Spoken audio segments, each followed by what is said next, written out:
한 4, 5년 동안 대인기피증 때문에 사실은 활동을 못했던 적도 있죠. 그렇죠? 뭐 어려서 기억이 나는지 안 나는지 모르겠는데 그때 가족회의를 하면서 감옥에 가더라도 부끄럽게 생각하지 마라. 그런 이야기까지 그때 주고받았어요, 사실은.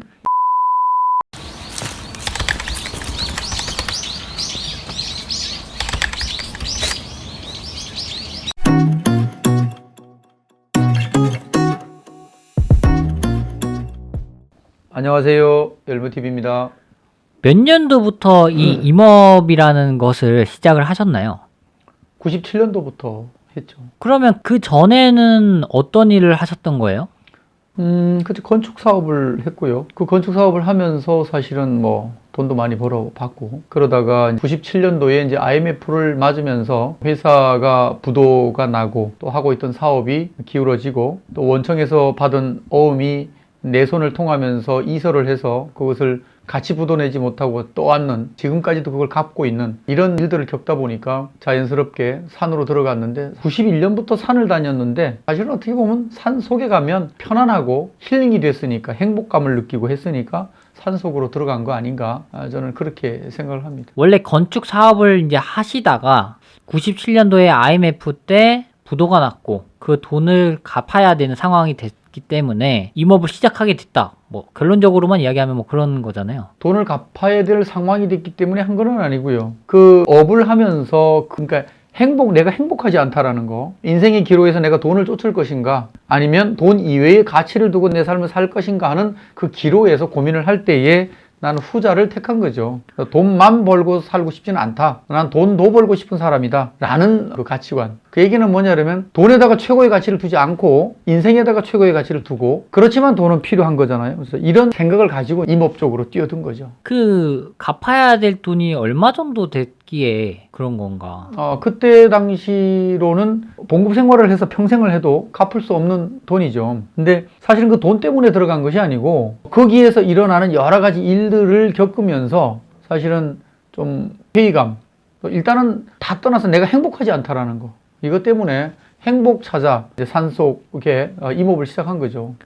IMF 때 부도가 나도 그 돈을 실질적으로 갚아 나가는 사람이 많이 없으리라고 저는 생각이 들거든요. 뭐 그 얘기 하자면 길어요. 그거는 같이 그때 사업하던 동료들, 또 주위 사람들 똑같이 부도났지만 3년 이후에 다시 다른 사업장으로 개업을 하고 운영하는 이런 부분들도 많이 있는데, 그러니까 돈을 갚지 않고 말이죠. 그러니까 이제 경제사범 3년이면 사실은 시효가 지나가니까 그것을 이용해서 어음, 당좌, 가계수표, 이거를 이제 날린다고, 그때 용어로 날린다 그래요. 이걸 날리면 고의적으로 날려도 수십억 원 챙기는데, 사실은 모르겠어요. 이거는 뭐 시청자들이 어떻게 볼지는 모르지만 나는 그렇게 살고 싶지 않았다. 조금 전에 얘기했지만 그런 걸 하고 싶지 않았다라고 했기 때문에, 참 몇 억 되지 않는 돈이지만 내가 다 떠안고 이것을 그냥 평생 내가 갚더라도 나는 내 행복 찾아서, 우리 선친께서 살아왔던 약초, 내가 태생이 산속 사람이고 산에서 자라왔던 그곳에 가니 너무 편하고 좋아서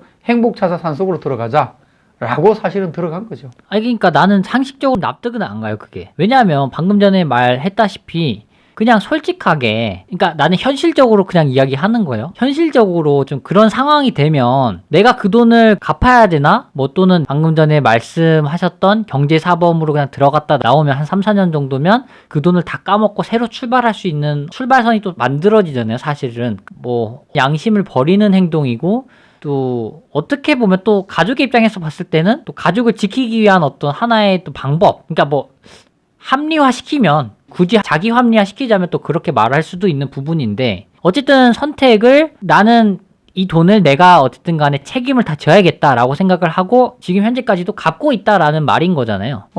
굳이 이제 감옥을 3년 안 갔다 와도, 솔직하게 얘기하면 도피 3년을 해도 해결은 가능해져. 내 주위에서 보니까 다른 명의, 다른 이름으로 또 업종 개업을 해서 하는 분들도 계시고 하니까, 그 부분에 대해서는 내 일이 아니기 때문에 언급하기는 적절하지 않고요. 다만 나는 그러고 싶지를 않았다 해서 그것을 전부 또 안았던 그런 뭐 사람들이기 때문에 아픈 기억이죠. 그렇지만 떳떳합니다. 그 부분에 있어서 일만의 어떤 나는 지금도 그 선택을 후회하지 않고 잘하고 있다, 그렇게 생각을 하고, 다만 그때 우리 아들 PD가 초등학교 1학년이었죠. 그래서 그 과정을 겪으면서도 위에 누나를 서울에 유학도 보냈고, 다른 데 가면 유학이지. 예술계 계통에 또 매진을 해서 나름대로 활동을 하고 이런 부분들에 대해서 사람이 가지고 있는 것들이 내가 소유하고 있는 거에 대해서는 한없이 욕심이 있기 때문에 나는 그것을 거기다 내려놓고 돈만 벌기보다는 돈도 버는 사람이 되자. 그래서 내 행복이 돈으로 인해서 오는 행복보다는 내 인생 자체를 알차게 살아가고 내가 원하는 것을 추구하면서 사는 것이 행복이다라는 어떤 이런 가치관을 정립을 하면서 그 모든 것을 내려놓고 산 속으로 들어간 거죠. 아, 근데 이게 무슨 말씀이신지는 알겠는데, 이게 뭐, 돈이 사실 적당한 돈이 아니고, 오히려 현실감이 없어서 그런가? 그 돈이? 그런 선택을 하는 게. 근데 어쨌든 간에 지금 결과적으로 그 돈을 거의 다 갚았잖아요. 그때 주변에 있던 사람 중에서 지금 굉장히 부를 축적하신 분도 계시다면서요. 그렇죠. 뭐 수백억 원대의 자산가도 있고요. 연락을 하나요, 그분이랑? 글쎄 뭐 연락할 일이 별로 없죠. 이제 만약에 그때 좀 잘못된 선택을 했다. 그러니까 뭐 양심을 버리고 나는 그냥 그 돈을 갚지 않고 그냥 그 돈을 보유하면서 나는 이렇게 돈을 만약에 벌었다라고 한다면 수십억의 자산가, 수백억의 자산가가 똑같이 됐을 수도 있잖아요. 그러면 돈이라는 거는 살아가는 데 있어서 반드시 필요한 종류 중에 하나고 또 그 돈이 많으면 많을수록 영향력도 커진다라고 생각을 하거든요. 그러면 그 돈으로 지금 하고 싶으신 뭐 기부라던가 뭐 좋은 일들도 많이 있잖아요. 없는 상황에서도 많이 하고 계시잖아요. 실질적으로 봉사도 많이 하고 있고 기부도 많이 하고 있잖아요. 아들의 입장에서는 불만스러운 부분도 있지만 그렇다면 돈이 더 많으면 더 좋은 일을 할 수도 있지 않나? 라는 생각도 들거든요. 근데 그거는 충분히 이제 이야기할 수는 있어요. 근데 이제 결론적으로 얘기하면 그건 너무 자기 합리화다라는 생각이 들고 그때에 다시 돌아간다면 사실은 어음이나 당좌 가계수표를 날려서 수십억을 챙겨서 이렇게 할 수 있는 유혹을 안 받았던 건 아닙니다. 왜냐하면 사람이다 보니까 그동안에 정말로 어려우면서도 지켜가고자 하는 나는 괜찮은데 가족들이 어렵고 할 때는 그런 유혹이 살짝 스쳐가긴 하죠. 그러나 그 결정을 한 번도 후회해 본 적은 없고요. 또 그런 상황이 닥친더라도 그 결정에는 뭐 변함이 없다 이렇게 이야기를 합니다. 이런 거 이야기를 하는 것 자체가 사실은 좀 쑥스럽고요. 우리가 살아가고 있는 이 시대에 제가 초청을 받아서 강연을 하거나 하면 나누는 그 대화 중에 하나가 가치관을 어디다 두고 살 건가. 어저께에 먼 길 갔다 오면서 비행기 내리면서 들었던 비보가 우리 유명 연예인 한 분 저도 굉장히 좋아하고 했던 나이는 어리지만 그 비보를 들으면서 우리 사회에 던지는 그 시사점이 뭔가라는 것을 또 생각을 하게 되죠. 뭐 연예인도 마찬가지고 우리 일반 사람들도 마찬가지입니다. 인기도 있는 사람이 있고 인기만 있는 사람이 있듯이 돈도 있는 사람이 돼야 되는데 돈만 있는 사람이 되면 안 되지 않겠느냐. 아까 이제 PD가 얘기했던 대로 그때 생각을 바꾸고 잠시 동안 양심을 버리고 그 부를 축적해서 지금이라도 많이 봉사를 하고 나눠주면 좋지 않겠느냐 하는데 그거 뿌리 자체가 선하지 못한 것인데 그걸 가지고 한다고 한들 평생 동안 그 짐을 덜어낼 수 있을까 하는 것에 대해서는 당연히 노라고 대답을 하죠. 그래서 우리가 추구하는 삶 자체가 어떤 목적을 가지고 사느냐 하는 것에 대한 주안점을 그때 정립을 하고 살아간다. 이제 얘기한 대로 욕심이라는 것은 한이 없어요. 그걸 가지고 있으면 거기서 그칠까요?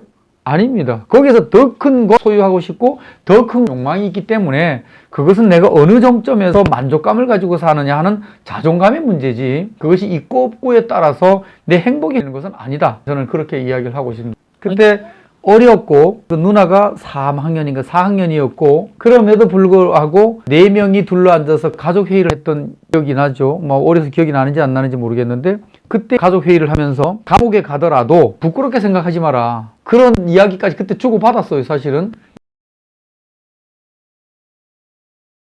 갤로퍼 새 거를 타고 그죠. 갤로퍼 신형 나왔을 때 딱 그때 근데 그게 재산이잖아요. 그것도. 근데 그 차를 뺏기진 또 안 하잖아요. 유지를 하면서 다녔잖아요. 아니죠. 뺏기고 가시고를 떠나서 부채가 두 가지 은행 부채가 있고 개인 부채가 있잖아요. 그 네. 개인 부채 있는 사람들 많지는 않았어요. 그래서 다 모시고 내가 가지고 있는 재산이 이거고 땅이 이거고 차가 이거고 이거니까 이거 다 가지고 모자라는 거는 제가 살면서 갚겠습니다라고 했죠. 그러니까 이구동성으로 전부 다 그것을 마다하고 이걸 기반으로 해서 다시 시작해서 갚아주십시오라고 했죠. 그렇게 결정을 해 주셔서 그래서 고마운 마음으로 그걸 가지고 한 4, 5년 동안 대인기피증 때문에 사실은 활동을 못했던 적도 있죠. 그때 이제 계속 산에 들어가서 뭐 그렇죠. 하고 이랬다라는 거잖아요. 산속에서 계속 힐링을 하고 그랬었죠. 뭐 그분들한테 고맙죠. 믿어준 거라고 저는 여기니까. 그러면 그때 공장이랑 있었잖아요. 같이 일하던 파트너들도 다 있었을 테고. 직원들도 많았고. 그렇죠. 직원들도 꽤 있었을 테고. 그러면 그분들이랑 계속 다시 또 열심히 해서 회사를 살린 건가요? 아니면은 그냥 임업으로 아예 전향을 해서 임업으로 돈을 다 갚은 건지. 그 이후에는 사실 이제 임업을 해서 갚은 대부분? 거죠. 대부분 갚았죠.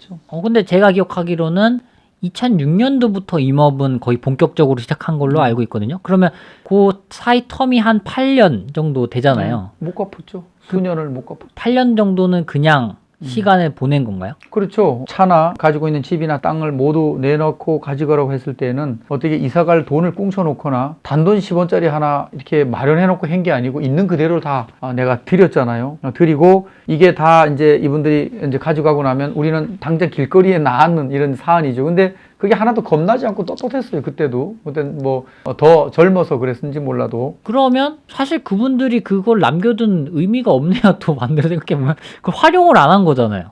아니 돈 다 갚았잖아요, 대신. 아니 공장을 남겨둔 것을 활용을 전혀 안 한 거 아니에요? 그러면? 안 한 거지만 우리가 거기 살았잖아요. 그럼 직원들은요? 다 이제 그때는 다 흩어진 거예요? 그때 다 이제? 흩어졌죠. 그때는. 지금도 다 연락을 하고 지내지 잘 않나요? 연락하고. 저랑도 몇 분은 다 알고 계시고. 근데 내가 그때 되게 어렸잖아요. 그러니까 내 초등학교 시절 때 그런 일이 생긴 거잖아요. 나는 그때 그런 일이 있었는지를 전혀 기억을 못해요, 사실. 그때 나는 되게 우리 집이 그때 당시에 오히려 더 부자같이 살았던 것 같아, 그때. 생일 선물도 되게 좋은 걸 많이 받았던 걸로 내가 기억을 하고, 마당도 엄청 넓은 집에 살았고, 그래서 나는 되게 내가 이렇게 우리 집이 망했나? 이런 생각 자체를 아예 못 했던 것 같거든요. 근데 뭐 회의도 했다고 했는데 나는 그게 전혀 기억이 없으니까 지금. 그때는 이제 시골에서 잘 나갈 때 시골에다가 좀 땅을 사놓은 상태여서 거기에다가 이제 집을 짓고 거기에다 이제 운영하는 사업장을 마련했던 그런 이제 시기였죠. 그래서 그런 일들을 겪으면서 사실은 사람을 평가하는데 지금도 마찬가지예요. 어떤 사람을 평가하는데 그 사람이 가지고 있는 재산이나 그 사람의 배경을 보고 평가하는 거는 저는 상당히 못마땅하고 바람직하지 않다라고 지금도 그렇게 생각을 합니다. 어디 가서 강연을 하더라도 이 얘기는 제가 꼭 해요. 사람이 가지고 있는 가치를 평가하는 기준에 대해서 우리가 세계의 경제 12, 11위 대국에 올라서기까지 참 열심히 우리 민족이 달려왔는데 소중한 걸 너무 잃었다. 그래서 공부를 하면서도 옆 사람을 도와주고 모르면 가르쳐주고 이렇게 한 미덕이 높임을 받아야 되는데 그것이 아니고 그렇게 하면 그 경쟁 논리에 떨어지고 그 상대를 깔아뭉기고 정보를 폐쇄하고 나 혼자 살아남아야 되는 이런 사회 속에서 자라온 사람들이 지금 어떻게 보면 사회의 계층의 엘리트들 아닙니까? 그러니까 이분들이 타협과 화합과 봉사와 배려를 배우지 못한 상태에서 학창시절을 보내고 이 시대의 엘리트들이 됐는데 과연 그러면 우리 민족이 가지고 있는 고유의 미덕 내지는 배려 이런 거에 대한 부재를 지금부터라도 회복해야 된다. 그래서 우리가 살아가는 어떤 가치가 돈, 명예 어떤 이런 것보다는 내가 추구하는 가치가 사람으로서의 존재 자체로서의 가치를 인정받는 어떤 이런 사회가 됐으면 좋겠다 하는 것이 평소에 내 생각입니다. 엘리트들을 통합적으로 다 뭉뚱그려서 이야기를 하시면 또 오해의 소지가 좀 크잖아요. 풀어서 이야기하는 게 나을 것 같아요. 기회를 한번 더 줘요, 그러면.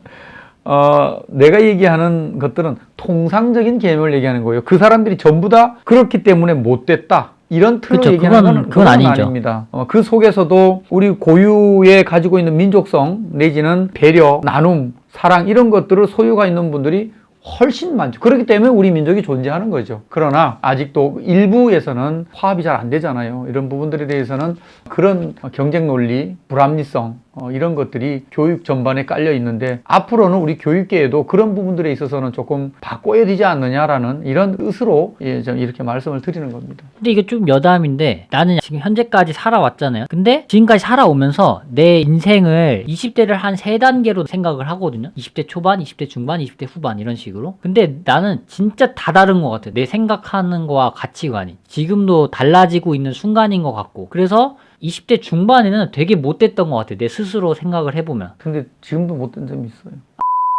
그러니까 변화해 가는 순간이니까. 변화해 가고 있고 또 이렇게 생각도 많이 많아지고 아직도 배워가고 있는 중이고 그래서 철이 드는 과정이라고 생각을 하는데 그때 생각을 했던 게 나는 이런 거지. 상대방이 나한테 저렇게 못되게 구는데 과연 내가 저걸 포용을 해야 되나 이런 생각. 그 사람 입장에서도 내가 나쁜 사람이겠지만 과연 내가 저 사람을 포용을 해야 되나. 난 저 사람을 죽이고 싶을 만큼 저 사람이 나한테 나쁜 짓을 했는데 내가 왜 저걸 포용을 해줘야 되지? 내가 왜 배려를 해줘야 되지? 그러니까 아빠가 나한테 그런 적이 몇 번 있었잖아요. 그냥 네가 참으라던가 저런 것까지도 그냥 이해를 해주라던가 뭐 이런 이야기를 해주는데 나는 그게 정말 이해가 안 갔고 내 기준에서는 상식적으로 정말 이해가 안 가는 사람들이 몇 명 있었기 때문에 근데 그거를 그냥 넘어가라 이렇게 하는데 난 지금도 사실은 조금 이렇게 마음속에 담아두고 있는 사람이 몇 명 있거든요. 근데 커가는 과정이었다. 근데 또 이게 시간이 흘러가면서 조금씩 약해지는 것 같기는 해요. 그 사람에 대한 감정이나 뭐 이런 것들이. 일단은 우리가 살아가는 데 있어서 다름과 틀림에 대한 이해가 좀 부족한 것 사실이에요. 다행히 이렇게 대화를 할 수 있는 대화가 되는 이런 가정들이 점점 많이 늘어나서 할머니, 아버지, 가족 간에 서로 충고하고 사랑으로서 보듬어주는 분위기가 있어야 된다. 이렇게 생각을 합니다. 오늘도 여러 가지 많은 이야기를 나누었습니다. 오늘도 재미있고 또 유익했다면 좋아요, 구독, 알람 이 세 가지 삼성 세트 부탁드립니다. 다음에는 더 좋은 주제를 가지고 여러분들과 즐거운 대화 약속드리겠습니다. 감사합니다. 가자!